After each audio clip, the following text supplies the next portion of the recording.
Hello everyone, my name is Aaron Woodman, and I want to welcome you to my YouTube channel. In this video, we are going to talk about the right to advocate for illegal action unless it likely causes imminent harm. This will be the first major free speech right we will go over in this video set series. Let's begin with the historical background. In 1913, Mollie Steimer arrived at Ellis Island at the age of 16. Her family was fleeing Russia's virulent anti-Semitic discrimination and violence. She worked in a ladies' shirtwaist factory, laboring long hours to earn $15 a week to support herself and her family. She said, quote, "Life was hard, came home late and got up early. Things began to protest in me against a system of life where people who are hard workers have to struggle bitterly just to be able to exist," unquote. Soon, Steimer became deeply devoted to the anarchist ideals of collective action, communal property, and abolishing government. She joined up with a group of fellow Russian Jewish anarchists who met regularly at an apartment in East Harlem. Together, they published journals in Yiddish, first called Der Sturm, which is called The Storm, and later renamed Freiheit, which stands for freedom. In August of 1918, Steimer and her fellow anarchists were incensed by the news of a new mission launch as part of the United States' continuing involvement in World War I. President Woodrow Wilson had just announced that he would be sending American troops to Russia. The decision was supposedly made to support Czechoslovak allies in the continuing fight against Germany. However, many view the action as an effort to help the white Russians and attack the red Bolsheviks during their civil war. Steimer saw it as an indefensible attempt to subvert the Russian Revolution. The group decided to produce two leaflets, one in English and one in Yiddish, furiously denouncing Wilson and his Russian endeavor. They printed 5,000 copies of each. The English leaflet was titled, quote, "The Hypocrisy of the United States and Her Allies," unquote. It condemned Wilson and attacked his, quote, "shameful, cowardly silence about the intervention in Russia that reveals the hypocrisy of the plutocratic gang in Washington and vicinity," unquote. The document goes on to call out the president as, quote, "too much of a coward to come out openly and say, we capitalist nations cannot afford to have a proletarian republic in Russia," unquote. It ended with a plea. Quote, "Will you allow the Russian Revolution to be crushed? You? Yes, we mean you, the people of America," unquote. By the way, a proletariat is the working class in a capitalist society who must sell their labor for a wage to survive because they do not own the means of production. In Marxist theory, this class is in constant struggle with the bourgeoisie, which is the wealthy capitalist class, and is seen as the group that will ultimately lead a revolution to create a classless society. The second leaflet in Yiddish, titled, quote, "Workers Wake Up," unquote, addressed the same concerns, but in a more anguished tone and with a much more particular audience in mind, pointedly addressing, quote, "workers in the ammunition factories," unquote, and announced that, quote, "you are producing bullets, bayonets, cannons to murder not only the Germans, but also your dearest best who are in Russia and are fighting for freedom," unquote. In contrast to the vaguer advocacy of the English leaflet, this one made a specific call for action. Quote, "Workers, our reply to the barbaric intervention has to be a general strike. An open challenge only will let the government know that not only the Russian workers fight for freedom, but also here in America live the spirit of revolution. Do not let the government scare you with their wild punishment in prisons, hanging, and shooting. We must not and will not betray the splendid fighters of Russia. Workers, up to fight. Woe unto those who will be in the way of progress. Let solidarity live," unquote. Steimer took most of the leaflets to scatter spontaneously around the city. She threw some from Lower East Side rooftops, and several people who found them were so provoked that they contacted the police. Her distribution and those words were so shocking as to make New York City headlines the next day.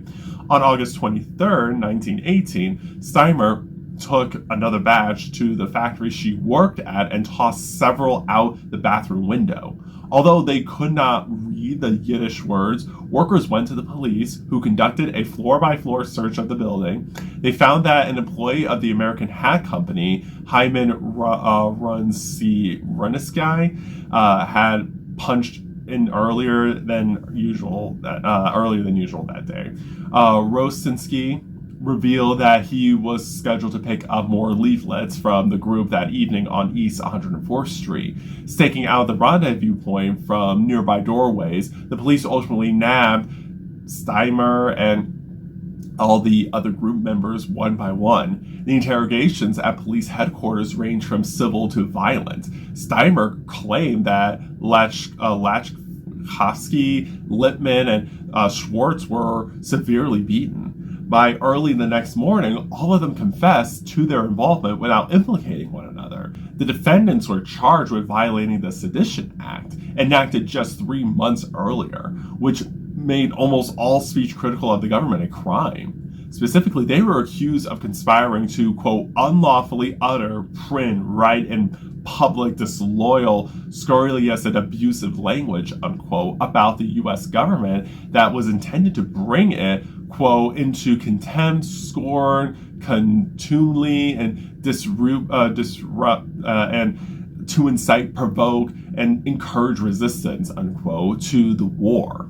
In addition to Steimer and her associates, more than 2,000 individuals will ultimately be prosecuted under the act, resulting in over 1,000 convictions. With the historical background in mind, this case was taken to a federal district court. Let's go over what happened there. On October 14, 1918, the anarchist's speech trial began in federal district court in Manhattan. Unfortunately for the defendants, a visiting judge from Alabama named Henry de Lamar Clayton Jr. would be presiding. Clayton was racist, anti-women's suffrage, anti-immigrant, and anti-Semitic. Clayton seemed unable or unconcerned about hiding his distaste for the immigrant defendants and their lawyer, Harry Weinberger, whose parents were Hungarian Jewish immigrants. Clayton gave condescending treatment to Steimer, but she continued to rebelliously assert her beliefs. She refused to stand when the judge entered and the bailiff called all rise to no avail. When questioned on whether she was an anarchist, Steimer pressed to define her philosophy in her own terms. Quote, by anarchism, I understand a new social order, where no group of people shall be governed by another group of people. Individual freedom shall prevail in the full sense of the word. Private ownership shall be abolished. We shall not have to struggle for daily existence as we do now. No one shall live on the product of others. Every person shall produce as much as he can and receive according to his need. Instead of striving to get money, we shall strive towards education, towards knowledge. To the fulfillment of this idea, I shall devote all of my energy and, if necessary, render my life for it, unquote. Weinberger made a strenuous final effort to persuade the jury to support free speech in a 2-hour closing argument. He contended that the defendants were not supporting the German cause and therefore were not encouraging resistance to the American war effort. He maintained that even immigrant anarchists had, quote, the right to question and protest against an army being sent to Russia to fight the Bolsheviki. They had the right, but they had the right not because they are American citizens, because they are not, but because they are here and free speech is guaranteed to all citizens and non-citizens, unquote. Despite Weinberger's valiant effort, the outcome of the 2-week trial was hardly in doubt. After a little more than an hour, the jury returned guilty verdicts for Abrams, Lechkowski, Lippman, Ronsensky, and Steimer. For the men, Clayton imposed a maximum sentence of 20 years each, and he gave Steimer 15. So, Was the case over? Not exactly. They would bring it to the Supreme Court. Here's how that went. A year had passed by the time the Supreme Court heard their case in October of 1919.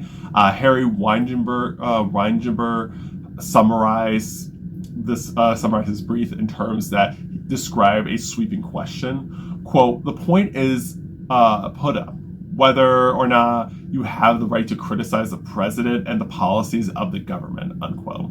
He asserted that the freedom to speak out against the government had been protected by the framers of the Constitution, who viewed, quote, the unabridgable liberty of discussion as a natural right, unquote, and therefore he boldly claimed the Sedition Act was unconstitutional. Weinberger also more pragmatically argued that there was insufficient evidence to support the verdict that the defendants had conspired to foster resistance to the war. He reiterated the point that in calling for a munitions factory strike, the defendants were not supporting, but rather seeking to defend Russia. He characterized the leaflets as merely, quote, a public discussion of a public policy in reference to a country with which we were not at war, unquote. Arguing on behalf of the government was Robert P. Stewart, who had been appointed earlier that year to be the first Assistant Attorney General in charge of criminal matters for the Department of Justice. Stewart's main point was that the Supreme Court had upheld the constitutionality of the Espionage Act just even months earlier in a case called Changemaker v. United States. Since the Sedition Act was an amendment to the Espionage Act and put similar limits on speech, he insisted that the Abrams convictions must be equally constitutional. In Changemaker, during the war, 2 leaders of the Socialist Party had been found guilty of obstructing the draft and causing insubordination in the armed forces in violation of the Espionage Act. Their actions had been to print and distribute 15,000 leaflets attacking the draft and urging peaceful resistance to it. Some of the leaflets were mailed directly to drafted men. Justice Oliver Wendell Holmes Jr., writing for a unanimous Supreme Court, affirmed the convictions, including Scheineck's 10-year sentence, in short order. Justice Holmes expounded on why the specific limits on speech in the Espionage Act did not violate the First Amendment. He said, quote, we admit that in many places and in ordinary times, the defendants, in saying all that was said in the circular, would have been within their constitutional rights. But the character of every act depends upon the circumstances in which it is done. The most stringent protection of free speech would not protect a man from falsely shouting fire in a theater and causing a panic, unquote. With that fury image, Holmes brought into the public consciousness what has been called, quote, the most well-known, misquoted, and misused phrase in Supreme Court history, unquote. It not only justified the wartime speech limitation for China, but rhetorically spoke more broadly to the idea that limits on free speech should naturally be expected in our society. To add more context here, people who want to restrict free speech invariably begin by saying some version of, quote, you can't yell fire, yada, yada, yada, unquote. But limits on shouting fire are only justified if they are done falsely and end up causing a panic. No one would ever think of punishing someone for yelling fire when there was actually a fire burning. In fact, that person should be congratulated on potentially saving the lives of people in the theater. In addition, if there is no panic or harm, then any speech restriction is unnecessary and, even worse, may deter people from calling out a warning when one is needed. Both of these often forgotten components, falsity and harm, are crucial to comprehending the true limits of the First Amendment and should be prerequisites in any consideration of prohibiting speech. So in Changemaker, Holmes and the Supreme Court had decided that the First Amendment had no power to stop the government from imprisoning people for nonviolent speech that criticized the government. Assistant Attorney General Stewart had every reason to believe that another unanimous judgment in the government's favor was sure to follow in Abrams. And yet, shockingly, Holmes himself was about to change course and lead the country on a new path towards a First Amendment revolution. Let's look into the Supreme Court case of Abrams versus United States. 7 justices of the court had no difficulty deciding that the defendant's conviction in Abrams should be upheld. However, Justice Holmes, supported by his friend, Justice Louis Brandeis, was thinking differently. As the majority opinion was being prepared, Holmes was about to write, quote, 12 paragraphs that would change the history of free speech in America, unquote. What he wrote was so well-reasoned and subversive that when he sent it around to his fellow justices for their consideration, it prompted a remarkable visit. A week later, 3 justices of the Supreme Court arrived unannounced at Holmes's townhouse. They were there to personally appeal to Holmes to reconsider his position and join them in supporting the convictions of the anarchists and the validity of the Sedition Act. But their visit was to no avail. 3 days later, the Supreme Court's decision in Abrams v. United States was announced. Justice John Clark wrote the opinion for the 7-member majority affirming the convictions. Clark dismissed what he described as a faintly argued First Amendment issues in a single sentence, holding that such claims had already been rejected in Changemaker. After Clark's summary of the case, Justice Holmes read his dissenting opinion from the bench to publicly emphasize how grievously misguided the majority opinion was in his view. He said, quote, "It is only the present danger of immediate evil or an attempt to bring it about that warns Congress in setting a limit to the expression of opinion. Nobody can suppose that the surreptitious publishing of a silly leaflet by an unknown man without more would present any immediate danger that its options would hinder the success of the government arms. In this case, sentences of 20 years imprisonment have been imposed for the publishing of 2 leaflets that I believe the defendants had as much right to publish as the government has to publish the Constitution of the United States, now vainly invoked by them. The most nominal punishment seems to me all that possibly could be inflicted, unless the defendants are to be made to suffer not for what the indictment alleges, but for the creed that they avow," unquote. Holmes constructed a reason for reconsidering the meaning of the First Amendment. He sought to convey why speech is dangerous, what free speech can do for society, and how we must resist the impulse to punish even the speech we hate.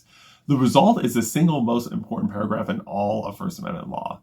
He said, quote, "Persecution for the expression of opinion seems to me perfectly logical. If you have no doubt of your premises or your power and want a certain result with all your heart, you naturally express your wishes in law and sweep away all opposition. To allow opposition by speech seems to indicate that you think the speech impotent, as when a man says that he has squared the circle, or that you do not care wholeheartedly for the result, or that you doubt either your power or your premises. But when men have realized that time has upset many fighting faiths, they may come to believe that even more than they believe the very foundations of their own conduct, that the ultimate good desired is better reached by free trade in ideas, that the best test of truth is the power of the thought to get itself accepted in the competition of the market. That, at any rate, is the theory of our Constitution. It is an experiment, as all life is an experiment. Every year, if not every day, we have to wager our salvation upon some prophecy based upon imperfect knowledge. While that experiment is part of our system, I think that we should be eternally vigilant against attempts to check the expression of opinions that we loathe and believe to be fraught with death, unless they so imminently threaten immediate interference with the lawful and pressing purposes of the law that an immediate check is required to save the country. Only the emergency that makes it immediately dangerous to leave the correction of evil counsels to time warrants making any exception to the sweeping command. Congress shall make no law abridging the freedom of speech," unquote. So, why is Holmes's dissenting opinion important here? Keep in mind that dissenting opinions in Supreme Court cases not only present legal arguments against the majority opinion, but also give a different legal perspective on a specific issue that could be used to argue in future cases that are similar to the issue. In this case, Holmes' dissenting opinion would be played out in another Supreme Court case called Brandenburg v. Ohio, which was 50 years after the Abrams case. A version of the Holmes and Brandeis test suggested in their dissent fully evolved into its modern and lasting form.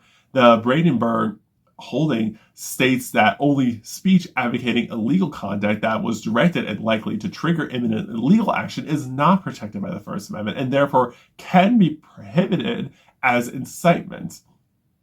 This progression from punishment of speech about criminal conduct to robust protections for such speech is directly attributable to Holmes' decision to change his mind in the Abrams case. The thing we saw here, and will continue to see with the free speech cases in this video series, is our country's common law judicial system in action. This means law comes from judicial interpretation and decision rather than legislative statutes. Each decision builds on the next, with courts abiding by the past decisions, often called precedents, of the courts above them in their system. Holmes wrote a book on the subject. His groundbreaking classic, The Common Law, published in 1881, begins by declaring that, quote, "The life of the law has not been logic, it has been experience," unquote. What Holmes meant was that the common law is not focused on mathematical precision, but rather it develops over time as society changes, based in large part on the experiences of judges and the parties before them. So, as we review these free speech Supreme Court cases, it is important that we keep common law in mind, because we will see instances of legal perspectives and arguments on an issue evolving over time, where justices would rule in favor or against something in a case, and the same and or existing justices could rule differently in the future based on how society is operating, what laws get passed or changed, and what arguments get presented in the Supreme Court. As we analyze the arguments people make to the justices and the reasons justices make for supporting or opposing a case, all of these things will help us better understand the interpretations of the Supreme Court makes with applying the Constitution in our lives. Now, what does the Brandenburg case decision mean for us today? For someone's speech to be restricted under this standard, the imminent lawless action test, it must be directed at inciting or producing imminent lawless action and must be likely to incite or produce such action. The core principle is that speech can be restricted only when it moves from mere advocacy to a direct, likely and imminent call for lawless action. Otherwise, the government cannot punish someone's speech based on its content or offensiveness alone. The imminent lawless action test ensures that the government cannot suppress ideas simply because they are unpopular or radical. The Brandenburg case protects the right to advocate for or discuss political, social, or economic change, even through radical or controversial means. As long as the advocacy does not actually lead to illegal acts, the person's free speech rights are protected here. Let's look at a modern example of this. There was the Women's March of 2017. What began as a post-election Facebook message transformed into more than 3 million women and men demonstrating across the globe at more than 300 sister events. Coming the day after the inauguration of President Donald Trump, the march was also a protest of his election and offered a defiant rebuke of his administration. Celebrities from the art and music worlds were front and center as featured speakers. Madonna caused controversy in some circles because of her speech that day. She said, quote, "Yes, I'm angry. Yes, I am outraged. Yes, I have thought an awful lot about blowing up the White House, but I know that this won't change anything. We cannot fall into despair. We must love one another or die. I choose love," unquote.